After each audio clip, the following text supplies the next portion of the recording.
இப்போ நம்ம பரசுராமர் யாருன்னா ஜமதக்னி முனிவர் அப்படின்னு நமக்கு இருக்கார் சப்த ரிஷி மண்டலத்தில். அவருக்கு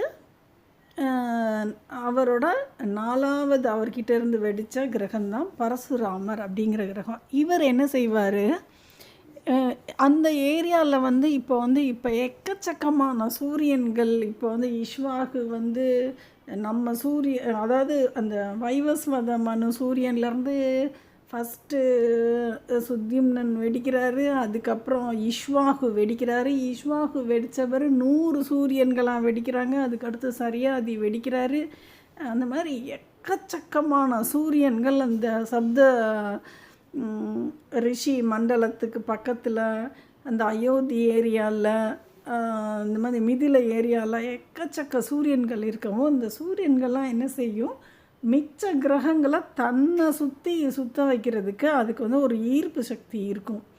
அந்த மாதிரி இருக்கும் பொழுது இந்த பரசுராமர் அப்படிங்கிற கிரகம் என்ன ஆகிறாரு, அப்படியே போய் அந்த சூரியனோட இழுவையில் ஸ்பீடாக போய் அந்த சூரியனில் போய் மோதிடுறாரு. நிறையா சூரியன்களோட இழுவையில் அப்படியே சுற்றுவட்ட பாதையில் இருக்கும்போது இவர் ரொம்ப குட்டி பிளானட்டுங்கிறதுனால போய் மோதி இவர் போகிற ஸ்பீடுலாம் அந்த சூரியன்களை உடச்சிட்றாரு. அப்போ அந்த மாதிரி நிறையா சூரியன்களை அவர் உடச்சிட்றாரு. இப்போ அந்த மாதிரி விஸ்வாமித்திரர், ராமர், லக்ஷ்மணர் அந்த மிதிலை ஏரியாவிலேருந்து வந்துக்கிட்டு இருக்கும்போது பக்கத்தில் தான் அந்த சப்த ரிஷி மண்டலம். அந்த ஏரியாவில் இருந்த பரசுராமர் அப்படி நேராக ராமரை நோக்கி இழுக்கப்பட்டு இவர் மேலே மோதுறார். மோதின ஸ்பீடில் பரசுராமர் திருப்பி தூக்கி எறியப்பட்டு அப்படியே அந்த வடக்கு பக்கம் போயிடுறார். இமயம் நோக்கி போகிறார் அப்படின்னு சொல்கிறாங்க. வடக்கு பக்கம் நோக்கி போயிடுறார். ராமர் அந்த ஸ்பீடில் அந்த பரசுராமரை மோதின ஸ்பீடில் அப்படி நேராக அவரை, லக்ஷ்மணர், சீதை இழுத்துக்கிட்டு விஸ்வாமித்திரராக அங்கே விட்டுறாங்க.